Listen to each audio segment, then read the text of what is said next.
So outsourcing, there's no way around it if you want to grow your business, especially not when you have kids. Now Marie and I have a 3-year-old, meet Max, and he's adorable. So of course that puts a huge limit on my time, and I probably only work half the amount of hours now that I used to. I used to be sort of this jack of all trades, like most entrepreneurs. I like to do everything myself, and I think everything new is interesting, so I always like to do it myself, but of course I have to outsource, and I have come to really love outsourcing when it works, of course, and sometimes it just doesn't work. And that's what we're going to talk about in this video.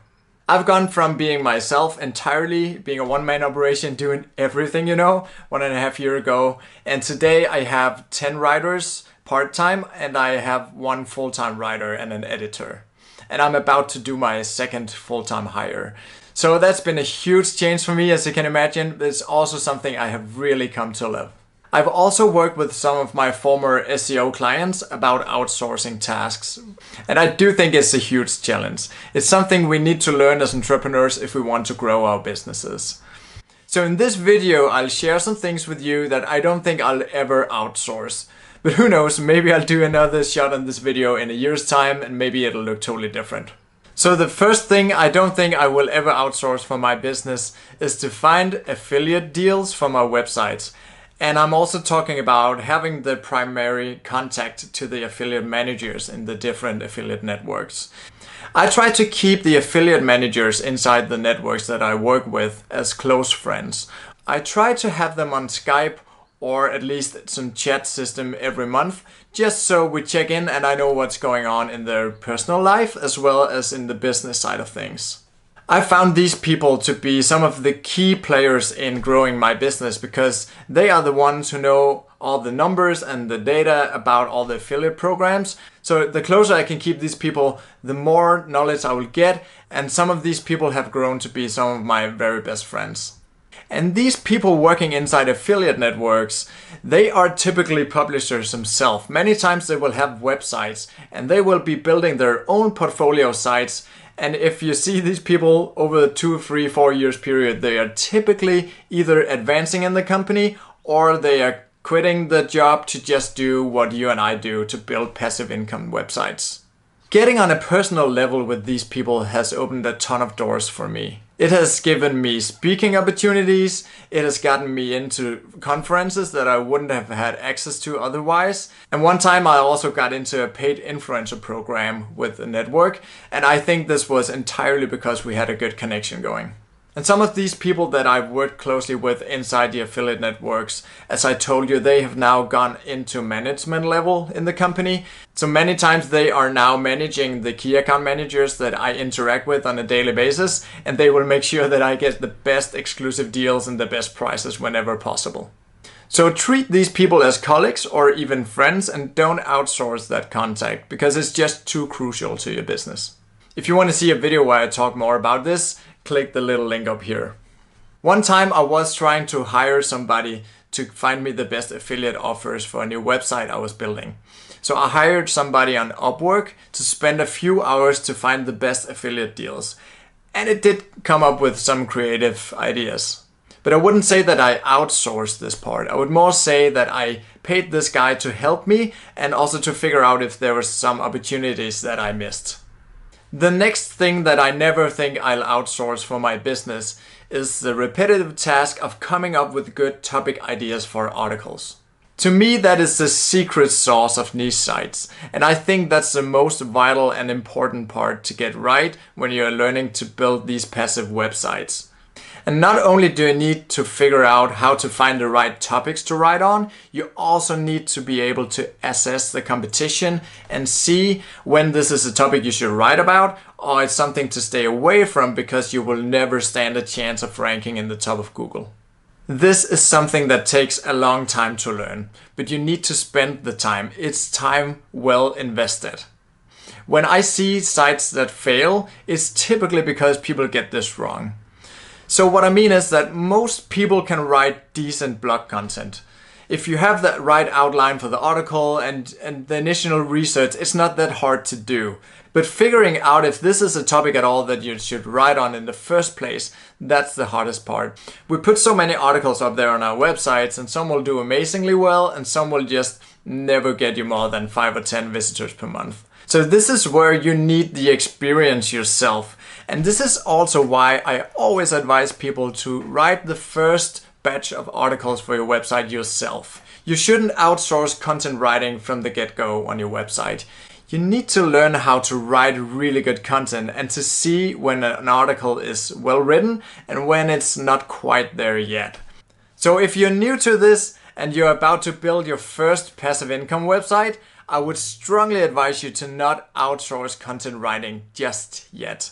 Just wait a few months and make sure that you write at least 20, 30 or 40 articles on your websites before you start putting somebody else to work. Because otherwise you will probably not be able to recognize good content and you will not know exactly how to outline the article if you haven't crafted these articles yourself. So sometimes my writers will suggest ideas. Maybe they have an idea for a topic that they really want to write about, and I listen to them, and sometimes if it makes sense, I'll let them write it. And sometimes I just need to angle it a little differently in order for the article to work. You know, every article should bring in at least, I would say, 300 to 500 visitors per month. And if the article cannot do that, then there's no point in writing it. If you want to know how I do this research and how I find topics to write about, subscribe to the channel and make sure to stay tuned for the next videos that I'm going to post. And that leads me to the next thing that I'd probably never outsource. When we're talking about the prime articles on the website, and I'm talking about the articles that should bring us the most money from affiliate offers, I always write those myself. This is when we review stuff and we compare products in the niche we're talking about. For me, these are typically between 10 to 20 articles on my websites where I do the affiliate heavy content. I need this content to be the very best possible in order for it to make as much money for me as possible. Many times I will write these articles early on when I create the website, because when I just get the idea and I register the domain and set it up and so on, I have that initial energy, you know, you're excited about this new project and you can just sit there and write for hours. I try to use that good energy to get some of this best content written early on. This is something I really love about this business model. When we're building passive income websites, we typically have around a handful of websites that do well. At least that's how it looks for me. Having a handful of websites helps me to not grow tired of what I'm doing. So I don't have to wake up one morning and think, oh, another day where I have to write about this topic. I can just switch to one of the other websites, and I do that on a monthly basis.